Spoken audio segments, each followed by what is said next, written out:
أعوذ بالله من الشيطان الرجيم بسم الله الرحمن الرحيم رب اشرح لي صدري ويسر لي أمري واحلل عقدة من لساني يفقهوا قولي. இங்கே கூடியிருக்கின்ற நம் அனைவரின் மீதும் அந்த ஏக இறைவனின் சாந்தியும் சமாதானமும் நின்று நிலவட்டும் என்ற பிரார்த்தனையோடு என்னுடைய இந்த உரையை ஆரம்பம் செய்கின்றேன். அஸ்ஸலாமு அலைக்கும் வரஹ்மத்துல்லாஹி வபரகாத்துஹு. கடந்த என்னுடைய உரையின் போது நாம் இஸ்லாமும் கல்வியும் என்ற தலைப்பின் கீழ் சிலவற்றை பார்த்தோம். அதில் பயனுள்ள கல்வி எது, பயனற்ற கல்வி எது என்பதை நாம் பிரித்து அது சம்பந்தமாக நாம் உரையாற்றினோம். அதனுடைய முடிவில் நாம் என்ன சொன்னோம் அப்படின்னா, அல்லாஹ் சில அத்தாட்சிகளை கொடுத்துருக்கிறான். அந்த அத்தாட்சிகள் மூலமா நம்மளை சிந்திக்க சொல்றான். ஃபைனலா நீ இறைவனை என்னை நீ நம்பு அப்படின்னு சொல்லி இறைவன் சொல்றதா நம்ம சொன்னோம். அதுக்கு சில உதாரணங்களை அல்லாஹ் காட்டியிருக்கிறான். அதுல என்னென்ன, இரவு பகல் சூரியன் சந்திரன் அப்படிங்கிற லிஸ்ட்ல வரும்போது நமக்கு பூமியையும் 7 வானங்களையும் அல்லாஹ் படைத்திருக்கிறதா அதை நமக்கு சொல்றான். அந்த 7 வானங்கள் பூமியை பத்தி நம்ம இன்னைக்கு பார்க்க போறோம். இப்ப இந்த டாபிக்கை பொறுத்தளவுக்கு அறிவியல் சம்பந்தமா தான் இருக்கும். இதை நீங்க கொஞ்சம் தெளிவா உற்று நோக்குங்க. ஏதேனும் உங்களுக்கு சந்தேகம் இருப்பேன் நீங்க தாராளமாக கேளுங்க. ஒருவேளை மீண்டும் உரையாற்றக்கூடிய அந்த நிர்பந்தம் ஏற்பட்டால் கூட மீண்டும் உரையாற்றுவதற்கு தயாராக இருக்கிறேன். முதலாவதாக அல்லாஹ் என்ன சொல்றான், முதல்ல பூமியை படைச்சேன், பிறகுதான் 7 வானங்களை படைச்சேன்னு அல்லாஹ் சொல்றான். இதை பத்தி இப்னு அப்பாஸ் ரலியல்லாஹு அன்ஹு அவங்களும் என்ன பண்றாங்க, விரிவுரை கொடுக்குறாங்க. அல்லாஹ் முதல்ல பூமியை தான் படைச்சான், பிறகுதான் 7 வானங்களை படைச்சான் அப்படின்னு சொல்லி. இந்த 7 வானங்களையும் அல்லாஹ் எப்படி படைச்சான் அப்படின்னா அடுக்கடுக்கா படைச்சான். முதல்ல பூமியை படைச்சான். இந்த பூமியை பத்தி நம்ம கொஞ்சம் பார்த்துக்கணும். இந்த பூமியானது அல்லாஹ் எப்படி படைச்சிருக்கான் அப்படின்னா, இங்க உள்ள மனிதர்கள், இங்க உள்ள உயிரினங்கள் இங்க வாழ்வதற்கு அவர்களுக்கு தேவையான பொருட்களை ஒரு மாதிரியா இருக்கு. சவுண்ட் கரெக்டா இருக்கு, கரெக்டா இருக்கு, எக்கோ அடிக்கிறது. அப்போ அல்லாஹ் இந்த பூமியை பத்தி சொல்லும் போது என்ன சொல்லியிருக்கிறான்னா, இதை மிகப்பெரிய படைப்புன்னு சொல்லியிருக்கிறான்ல. அப்ப இங்க உள்ள உயிரினங்கள் எல்லாமே என்னன்னா இங்க உள்ள பொருட்களை வைத்துதான் உயிர் வாழ்கின்றது. இப்போ தொழில்நுட்பங்கிறது இன்னைக்கு நம்ம 2024 இருக்கிறோம். இன்னைக்கு எந்த அளவுக்கு தொழில்நுட்பம்னா வளர்ச்சி அடைஞ்சிருக்குது அப்படிங்கிறது நம்ம எல்லாருக்கும் தெரியும். இந்த தொழில்நுட்பத்தை வச்சு நம்ம இந்த குரானை ஒப்பிட்டு பார்க்கணும். அப்படிங்கிறப்போ இந்த பூமியில நம்ம பருகக்கூடிய எல்லா பொருட்களையும் அல்லாஹ் படைச்சிருக்கிறான்ல, அதை பத்தி கொஞ்சம் விரிவா நம்ம பார்க்க போறோம். அதுல முதலாவதா என்னன்னா, நம்ம இந்த பூமி இந்த தரையில நிக்கிறோம், இந்த தரைக்கு கீழே அல்லாஹ் என்னென்ன படைச்சிருக்கான் அப்படிங்கிறத பார்க்கிறோம். ஒவ்வொரு இடத்தை பொறுத்தளவுக்கு ஒவ்வொரு இடத்தை பொறுத்து அல்லாஹ் ஒவ்வொன்றத்தையும் படைச்சிருக்கான். ஒரு சில இடத்துல தண்ணீர் மேல இருக்கும், ஒரு சில இடத்துல கேஸ் மேல இருக்கும், ஒரு சில இடத்துல க்ரூட் ஆயில் மேல இருக்கும். இந்த பொருட்கள் இந்த எல்லாமே வச்சுதான் நம்ம மனுஷன் உயிர் வாழ்றோம். இப்போ தண்ணிங்கிறது நம்ம அன்றாடம் பயன்படுத்தக்கூடியது. க்ரூட் ஆயிலும் கேஸும் நமக்கு தேவையில்லை, நம்மளுடைய அத்தியாவசிய தேவைக்கு அது பயனில்லைங்கிறது நம்ம நினைக்கிறோம். ஆனால் அந்த க்ரூட் ஆயில் மூலமா தான் அதனுடைய ரிஃபைன்மெண்ட், அதாவது சுத்திகரிப்பு செய்யப்பட்டு நாம் இன்னைக்கு யூஸ் பண்ற இந்த மொபைல் போன், இந்த மொபைல் போனோட லித்தியம் பேட்டரி, அதிலிருந்து நம்ம ஆண்களும் பெண்களும் அழகு சாதன பொருட்கள் யூஸ் பண்றோம் பாருங்க. இன்பிட்வீன் இதுக்கு இடையில் உள்ள எல்லா பொருட்களிலுமே ரெஃபைனரி செய்யப்பட்ட க்ரூட் ஆயில் தான் அதனுடைய மூலப்பொருட்களை இதில் கலந்துருக்குது அப்படிங்கிறது அறிவியல் ஆராய்ச்சி உண்மை. அப்போ இந்த கேஸ் மூலமா தான் நம்ம என்ன நினைக்கிறோம், க்ரூட் ஆயில் ஒருவேளை தீர்ந்துடுச்சு இல்லை அப்படின்னா எலக்ட்ரிசிட்டி நம்ம மின்சார வாகனத்தை பயன்படுத்திக்கலாம் அப்படிங்கிற ஒரு நினைப்பு இருக்குது. இந்த மின்சார வாகனத்தை பயன்படுத்துவதற்கு மின்சாரம் தேவை. இந்த மின்சாரத்தை பயன்படுத்துவதற்கு அந்த பிளான்ட் இயங்குவதற்கு கேஸ் தேவை. இது எண்ணெய் நிறுவனங்கள் டிஎன்ஏபியோட ஒப்பந்தம் செய்து கொண்டிருக்கிறாங்க. இதை பத்தியும் நம்ம படிச்சிருக்கிறோம். அப்போ இங்க உள்ள ஒவ்வொரு பொருட்களும் இங்க நம்ம அல்லாஹ் நமக்கு இந்த ஒரு வளத்தை கொடுத்துருக்கிறான். தொழில்நுட்ப கருவிகளா இருந்தாலும் சரி, அதை தொழில்நுட்ப கருவியின் மூலமாக ஒரு வளத்தை நாம இங்க பூமியிலிருந்து எடுப்பதாக இருந்தாலும் சரி, எதுவுமே வானத்திலிருந்து யாருமே தூக்கி போடல. நம்ம பூமியில உள்ளதை வச்சுதான் நம்ம ஒரு பொருளை உருவாக்குறோம். ஒரு தொழில்நுட்பம் வச்சு ஒன்று கண்டுபிடிக்கனா கூட அந்த பூமியில உள்ள ஒரு பொருட்களை இரும்பு வச்சுதான் ஒரு விஷயத்தை கண்டுபிடிக்கிறோம். அந்த இரும்பு அந்த காரை நம்ம ஓட வைக்கனாலும் இங்க உள்ள க்ரூட் ஆயில் தான் யூஸ் ஆகுது. இங்க நம்ம கரண்ட் யூஸ் பண்ணனாலும் நமக்கு கேஸ் தான், கேஸ் மூலமாகவும் நமக்கு உதவுது, நிலக்கரி மூலமாகவும் நம்ம உதவுது. அப்போ அல்ல நம்ம இங்க வாழக்கூடிய நம்ம எல்லாருக்குமே என்ன பண்ணிருக்கோம், இங்கே வளர்த்து அமைச்சிருக்கோம். வேற எங்க இருந்து நம்ம வெளிநாட்டு எதுவும் பொருள் இங்க வாங்கிட்டு வர மாதிரி இங்க அப்படி கிடையாது. இந்த வானத்திலேருந்து இங்கே டேரக்டா வர மாதிரி அல்லாஹ் படைக்கல. எல்லாமே பூமிக்குள்ள இங்கே தான் புதைச்சி வச்சிருக்கிறான். அதை வெளில எடுக்கிறது கூட நம்ம இங்க உள்ள பொருட்களை வச்சுதான் தொழில்நுட்பத்தை பயன்படுத்தி அறிவை பயன்படுத்தி நம்ம எடுக்கிறோம். இது பூமியை பத்தி அல்லாஹ் சொல்லிட்டான். பூமியை பத்தி இங்க உள்ள நடைமுறை என்னங்கிறத நம்ம பார்த்துட்டோம். அடுத்தபடியா 7 வானம். இந்த 7 வானத்தை பத்தி அல்லாஹ் என்ன சொல்றான்னா, கடந்த உரையின் போதே நம்ம அந்த வசனத்தெல்லாம் சொல்லியிருந்தோம். அதை நான் மீண்டும் நினைவூட்டுகிறேன். அத்தியாயம் 4 வசனம் 11.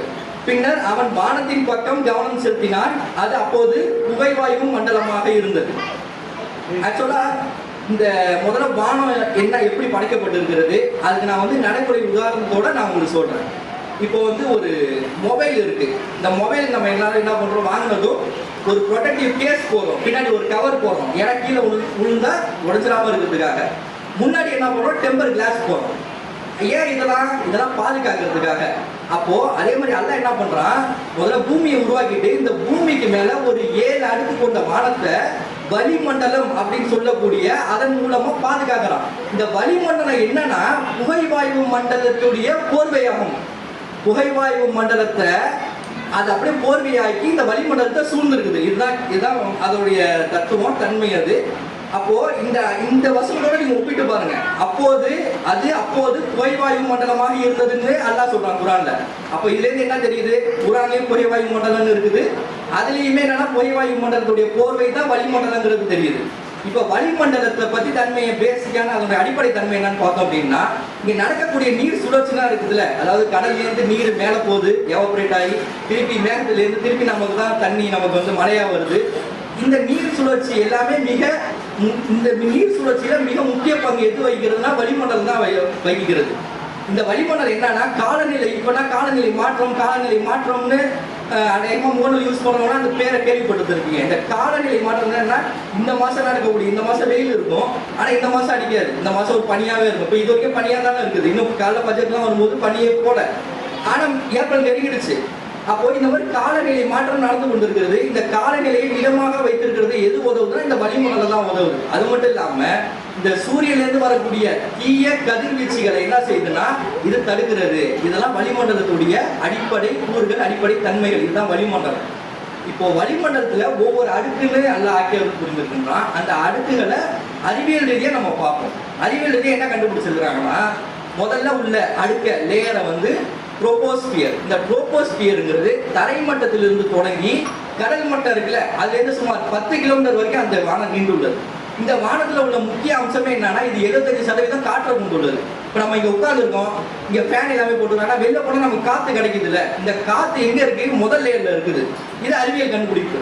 ஓகே, இந்த இதுக்கு அப்புறம் கீழே உள்ளது இன்னொரு ஒரு அம்சம் என்ன நம்ம சொல்றோம் அப்படின்னா, இந்த நீராவி இந்த ஸ்டீம் ஆகுதுல்ல, இந்த எவாபரேஷன் ஆகுதுல்ல, இந்த எவாபரேஷன் கடல்ல இருந்து ஆகுறதுனால நமக்கு என்ன கிடைக்குது, மேகத்தின் மூலமா மழை கிடைக்குது. மேகங்கள் உருவாகி மேகம் மூலமா நமக்கு மழை கிடைக்குது அப்படிங்கிறது அறிவியல் ஆராய்ச்சி. இது முதல் லேயர், இது முதல் அடுக்கு. இரண்டாவது அடுக்காக ஸ்ட்ராட்டோஸ்பியர். ஸ்ட்ராட்டோஸ்பியர் அப்படின்னா அநேகமா ஓசோன் லேயர் அப்படிங்கிற பேர்லாம் நம்ம எல்லாரும் கேள்விப்பட்டிருக்கோம். சின்ன பிள்ளைல இருந்து எல்லாருமே கேள்விப்பட்டிருக்கோம், ஓசோன் லேயர்ல ஓட்டம் வந்துச்சுன்னு சொல்லி சொல்லுவாங்க. இந்த ஓசோன் லேயர் எங்க இருக்குன்னா இந்த ஸ்ட்ராட்டோஸ்பியர்ல தான் இருக்குது. இந்த ஸ்ட்ராட்டோஸ்பியர் இது எப்படின்னா கடல் மட்டத்திலிருந்து சுமார் 50 கிலோமீட்டர் வரைக்கும் நீண்டுள்ளது.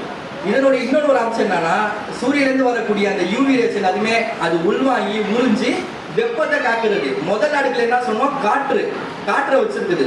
இரண்டாவது அடுக்குல வெப்பத்தை வச்சிருக்குது. அடுத்த மூன்றாவது அடுக்கு என்னன்னா மீசோஸ்பியர். இந்த மீசோஸ்பியரை பொறுத்தளவுக்கு முன்னாடி உள்ளது வெயில் இருந்துச்சா, வெப்பமா இருந்துச்சா, இந்த இதுல அப்படி என்ன மாற்றமா இருக்குன்னா குளிர்ச்சி பகுதியா இருக்கும். -90 டிகிரி செல்சியஸ் வரைக்கும் அங்க குளிர் இருக்குங்கிறாங்க, அந்த லேயர்ல இருக்குங்கிறாங்க. ஒரு சாதாரண வெளிநாட்டில் பணிபுரிந்தவர்களுக்கு தெரியும், ஒரு 8 டிகிரி 7 டிகிரி இருந்தாலே நமக்கு என்ன குளிர்ங்கிறது தெரியும். -90 டிகிரி. அப்ப இந்த அடுக்குக்கும் இதுக்கு எவ்வளவு வித்தியாசம் வருது, அது மீசோஸ்பியர் 85 கிலோமீட்டர், இது 50 கிலோமீட்டர், அதுக்கு முன்னாடி உள்ளது கீழே உள்ளது 10 கிலோமீட்டர். இந்த இடையில உள்ள வேறுபாடுல ஒரு அடுக்கு ஃபுல்லா காற்றாகவும், இன்னொரு அடுக்கு ஃபுல்லா வெப்பமாகவும், இன்னொரு அடுக்கு ஃபுல்லா குளிர்ச்சியாகவும் இருக்குது. 4வது அடுக்கு தெர்மோஸ்பியர். தெர்மோஸ்பியர்ல இதே மாதிரி தான் யூவி ரேஸ், எக்ஸ்ரே எல்லாத்தையும் புரிஞ்சு வெப்பத்தை வச்சிருக்குது. ஆனா அங்க உள்ள காற்று என்பது மெல்லியதாக இருக்குது, மெல்லிசாக இருக்குது. அதனால அது அப்படியே டிரான்ஸ்ஃபர் ஆகி என்ன ஆகுதுன்னா குளிர்ச்சியா மாறிடுது. இதுக்கு இடையில ஒரு அடுக்கா இல்லாம இவங்க கண்டுபிடிப்பு படி ஒரு பகுதியா என்ன சொல்றாங்கன்னா அயனோஸ்பியர். இது ரொம்ப மிக முக்கியமான இது, இந்த லேயர். இது எப்படின்னா நம்ம சேட்டிலைட் கம்யூனிகேஷன் சொல்லி சொல்லுவோம். இப்போ நார்மலா நான் உங்களுக்கு ஒரு ஃபோன் பண்றேன்னா அது வானத்துல போயிட்டு அங்கேயே தான் உங்களுக்கு ரிசீவ் ஆகுங்கிறது பெரும்பாலும் எல்லாருக்கும் தெரியும். இது எப்படி அங்கே போய் அங்கேருந்து இங்கே வருது? இது அறிவியல் கண்டுபிடிப்பு, தொலைத்தொடர்பு துறையோட ஒரு நவீன ஆராய்ச்சின்னு சொல்லலாம்.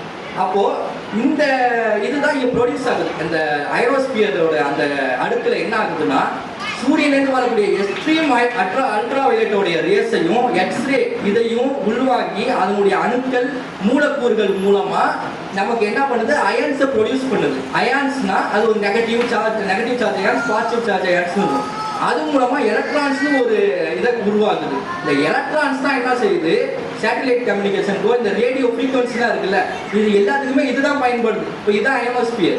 அதுக்கப்புறம் உள்ளது எக்ஸோஸ்பியர். இந்த எக்ஸோஸ்பியரை பொறுத்த அளவுக்கு இதுதான் லாஸ்ட்ங்கிறாங்க. இந்த அடுக்கு தான் லாஸ்ட் அடுக்குங்கிறாங்க. இந்த லாஸ்ட் அடுக்குல இது வரைக்கும் வளிமண்டலத்தினுடைய காற்று எல்லாத்தையுமே அதை என்ன பண்ணும், கொஞ்சம் கொஞ்சமாக படிப்படியாக விண்வெளிக்கு செலுத்திடும். இதுக்கப்புறம் உள்ளது the edge of the outer space, விளிம்பு நிலை, அதாவது விண்வெளியின் விளிம்பு அப்படிங்கிறது அதனுடைய தமிழாக்கமா இருக்குது. இது என்னன்னா ஒரு ஆக்சுவலா அங்க வந்து ஒரு வரையறை, ஒரு கோடுங்கிறது கிடையாது. ஆனா அறிவியல் ஆராய்ச்சி மூலமா இவங்க ஒரு கோடு வந்து ஒன்று வகுத்துருக்காங்க. அது பேர் கர்மன் லைன், கர்மன் கோடு அப்படிங்கிறது ஒரு கோடு வகுத்துருக்காங்க. இதுக்கப்புறம் விண்வெளி தான், இதுக்கப்புறம் ஃபுல்லா விண்வெளி தான். அப்போ முதல்ல என்ன பார்த்தோம், troposphere, stratosphere, mesosphere, thermosphere, ionosphere, exosphere, the edge of the outer space. மொத்தம் 7 அடுக்கு வந்துருச்சுங்களா?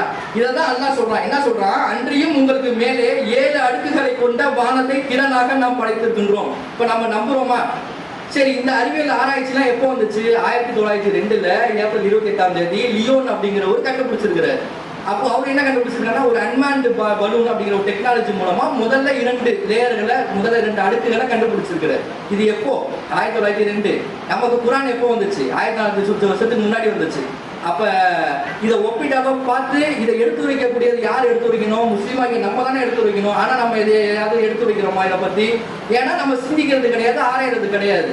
அப்போ இந்த வசனத்தை நம்ம ஆராய்ச்சி பார்த்தோம்னா அல்ல இன்னொன்று பிரமிப்பா என்ன சொல்றான்னா, ஆகவே 2 நாட்களில் அவற்றை 7 வானங்களாக அவன் ஏற்படுத்தினான். ஒவ்வொரு வானத்திற்கும் அதற்குரிய கடமை இன்னதென அறிவித்தான். ஒரு கடமை, ஒரு லேயருக்கு என்ன கடமை இருக்குது? காற்றை வச்சுக்கிறது கடமை இருக்குது. இன்னொரு லேயர் என்ன பண்ணுறது? வெப்பத்தை வச்சுக்கிறது. இன்னொரு லேயர் என்ன செய்யுது? குளிரை வச்சுக்கிறது. இப்படி ஒவ்வொரு லேயருக்கும் ஒவ்வொன்று இருக்குது. அடுத்து என்ன சொல்றான், இன்னும் உலகத்திற்கு சமீபமான வானத்தை நாம் விளக்குகளை கொண்டு அலங்கரித்தோம். சமீபமான வானத்தை நம்ம முதல் லேயர் தான் ட்ரோபோஸ்பியர். இந்த வானத்தில் என்ன இருக்கு? நிலவு இருக்கு, நட்சத்திரங்கள் இருக்கு. அதனால என்ன சொல்றான், நாம் விளக்குகளை கொண்டு அலங்கரித்தோம் அப்படிங்கிறான்.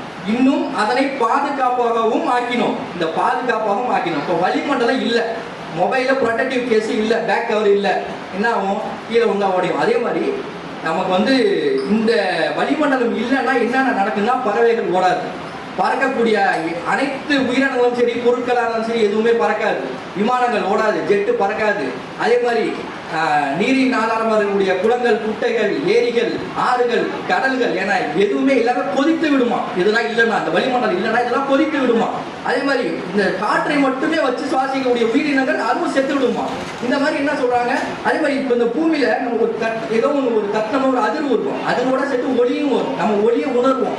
ஆனா என்ன சொல்றாங்க, இந்த வளிமண்டலம் இல்லைன்னா இந்த ஒளியை உணர முடியாது, வெறும் அதிர்வு மட்டும் தான் உணர முடியும் அப்படிங்கிறது அதை பத்தி சொல்றாங்க. அப்ப என்னன்னா, நம்ம எதை ஒப்பிட்டு பார்த்தோம்னா, இன்னும் அதனை பாதுகாப்பாகவும் ஆக்கினோம். அது பாதுகாப்பாக இல்லைன்னா இன்னைக்கு நம்ம நிலைமை என்ன? அப்போ இது யாவரையும் மிகைத்தவனும் நாணமிக்கவனும் ஆகிய இறைவனுடைய ஏற்பாடையாகும். அல்லாஹு அக்பர். அல்லாஹ் என்ன சொல்றான், என்னுடைய இதை நான் வந்து இவ்வளவு சொல்றேன், நீ சிந்தி ஆராயுங்கிறாங்க. அல்லாஹ் சொல்லிட்டான் குர்ஆன்ல. இன்னொன்னு ஒரு ஆள் அறிவியல் பூர்வமா சொல்லிட்டாங்க. இதை பத்தி நம்ம சிந்திச்சு இஸ்லாத்தை ஏற்றுக்கிறதான இது முறை. அப்ப இதைத்தான் என்ன பண்ணும், இஸ்லாம் அல்லாதவர்கள்ட்ட நம்ம எடுத்து வைக்கணும். இந்த மாதிரி இன்னும் சில பேர் கடவுள் மறுப்பாளர்கள் மேக்சிமம் என்ன சொல்லுவாங்கன்னா, என்ன பண்ணுவாங்கன்னா இயற்கையை வச்சே பேசிட்டு இருப்பாங்க. அப்போ முதல்ல நமக்கு அதை பத்தின புரிதல் இருக்கணும். அப்பதான் இன்னொருத்தவங்க நம்ம போய் எடுத்து வைக்க முடியும். அப்ப இதை எல்லாத்தையும் உணர்ந்தோம் அப்படின்னா நம்மளே என்ன பண்ணிடலாம், லா இலாஹ இல்லல்லாஹ் முஹம்மது ரசூலுல்லாஹ்ங்கிறத உளப்பூர்வமாக நம்ம வந்து இன்னைக்கு நம்மளாம் என்ன செஞ்சிருக்கிறோம், ஒரு பான் முஸ்லிம்ஸ், நம்ம பிறப்பினாடி பேர்ல ஒரு முஸ்லீமா இருக்கிறோம். ஏன் இங்க உள்ள சாதிய ஏற்றுத்தாழ்வு முறை இந்திய சமூகத்துல அந்த மாதிரி இருக்குது. நம்ம எல்லாமே ஒரு பாரம்பரியமா அட்லீஸ்ட் ஒரு 5 தலைமுறையாவது நம்மலாம் வந்து ஒரு பான் முஸ்லீமாவே பிறப்பின் அடிப்படையில் ஒரு முஸ்லீமா இருந்துட்டு வந்திருப்போம். நம்ம பிறந்ததும் நமக்கு நம்ம சொன்னா சர்வசாதாரணமா சொல்லி கொடுப்பாங்க. அதோடைய அர்த்தங்கள் என்னன்னா கொஞ்சம் காலம் போனதுக்கு அப்புறம் மனக்கு தெரிஞ்சு நல்லா வரும்னு தவிர யாரும் இல்லைங்கிறத இந்த இது மட்டும் நம்ம பேசிக்காக தெரிஞ்சிருப்போம். ஆனால் இது எல்லாத்தையும் இது எல்லாத்தையும் படித்து சிந்திச்சு உளப்பூர்வமாக நம்ம இன்னைக்கு லா இலாஹா இல்லல்லாஹ் முஹம்மது ரசூலுல்லாஹ் சொல்லி அதன்படி வாழ்கிறோமோ அன்றைக்கி தான் நம்ம உண்மையான முஸ்லீமாக நம்ம இன்ஷால்லாஹ் உருமாறுவோம். அது மட்டும் இல்லாமல் இன்னொன்று ஒன்று அல்லாஹ் என்ன சொல்கிறாங்கன்னா 21வது அத்தியாயம் 15வது வசனத்தில் 7 வானங்களையும் அல்லாஹ் அடுக்கடுக்காய் எப்படி படைத்திருக்கின்றான் என்பதை நீங்கள் பார்க்கவில்லையான்னு கேட்குறான். இந்த வசனத்தை முதல்ல நம்ம பார்த்துருப்போமா? நான் உட்பட இதை பற்றி எல்லாம் ஆராயும் போது நமக்கு ஒவ்வொரு வசனமாக கிடைக்குது. அப்போ இந்த வசனத்தை இதெல்லாம் சொல்லி நீ பார்க்கலையா, நீ சிந்தி, நீ ஆராய் அப்படின்னு அல்லா சொல்றான். அல்லா சொல்றதே நம்மளும் சொல்றோம். நாங்க இங்க வந்து பயணம் பண்றதுனால இங்க வந்து நம்ம ஒரு 10 பேர் 5 பேரை நம்ம சூஸ் பண்ணி வச்சுக்கிட்டு இவங்களோட பேச்சுகள் தான் கேட்போம். அதை கேளுங்க, கேட்டுட்டு நீங்க சிந்திங்க, ஆராயுங்க. இவங்க சொல்லிட்டாங்களே, இவங்க சொன்னதுனால இது கரெக்டாக இருக்குமோ அப்படிங்கிறத பற்றி நம்ம எடுத்துகிட்டு போயிட்டோம்னா நம்ம சிந்திக்காத ஒரு தலைமுறையாக நம்ம உருவாகிடுவோம். இவங்க சொல்கிறாங்களா, அது உண்மையிலே இருக்குதா அப்படிங்கிறத நீங்கள் முதல்ல எடுத்து சிந்திச்சு ஆராய்ஞ்சு அதுக்கப்புறம் நீங்கள் ஒவ்வொரு வக்தும் நீங்கள் தொடுங்க. உளப்பூர்வமாக அல்லாஹ் ஒருவன் இருக்கிறான், அல்லாஹ்க்கு நம்ம அவனை துதிப்பாடணும், அவனை நம்ம நம்பணும், மறுமனு ஒன்று இருக்குது அப்படிங்கிறத உளப்பூர்வமாக நம்ம அந்த முடிவு வந்துடுவோம். அதன் மூலமாக நம்ம வந்து நன்மைகள் செய்வோம். அப்போது இந்த வசனங்கள் மூலமாக ஒரு பேசிக்கான விஷயத்தை நம்ம சொல்லியிருந்தோம். இன்னும் நம்ம டெப்த்தாலாம் எதுவும் போகலை, ஏன்னா இது அறிவியல் சம்மந்தமானது, ரொம்ப போர் அடிச்சிடும். ஏற்கனவே அந்த உரையின் போதே நம்ம சொல்லியிருந்தோம். என்னன்னா அந்த ஒரு சூரா முகம்மதுல வந்து 47வது அத்தியாயம் 7வது வசனத்தை வந்து அல்லாஹ் நீங்கள் அல்லாஹ் உதவி புரியுங்க, உங்களுக்கு அல்லாஹ் உதவி புரிவான்னு சொல்லிட்டு ஒரு வசனத்தை சொல்லியிருந்தோம். அதுவும் இன்னும் இந்த கல்வி சம்மந்தமாக நம்ம வந்து ஒரு கல்வியை எப்படி இன்னும் அணுகிறது, இன்னும் ஒப்பீட்டு அளவில் இன்னும் என்னென்னதான் ஒப்பிடணும் அப்படிங்கிறத பற்றி நம்ம தெரிஞ்சுக்கிட்டு அதை பற்றி நம்ம இருக்கிறோம் இன்ஷால்லாஹ். அது சம்மந்தமாக தொடர்ச்சியாக பெண்கள் சம்மந்தமாக பெண்கள் அல்லாஹ் எவ்வளோலாம் உயர்த்தி வச்சிருக்கிறான் அப்படிங்கிறத இதே மாதிரி ஒப்பீட்டு அளவில் எல்லாத்தையுமே நம்ம ஒப்பீடு பண்ணி தான் நம்ம பேச போகிறோம் இன்ஷால்லாஹ். நான் மீண்டும் சொல்கிறேன், இதை எல்லாத்தையுமே வைத்துக்கொண்டு நான் உறுதியாக நம்புகிறேன் இறைவன் ஒருவன் தான், அவனுடைய தூதர் முகமது நபி ஸல்லல்லாஹு அலைஹி வஸல்லம் அவர்கள் தான், லா இலாஹா இல்லல்லாஹ் முஹம்மது ரசூலுல்லாஹ், புகழனைத்தும் ஏக இறைவனுக்கே. அஸ்ஸலாமு அலைக்கும் வரஹ்மத்துல்லாஹி வபரகாத்துஹு.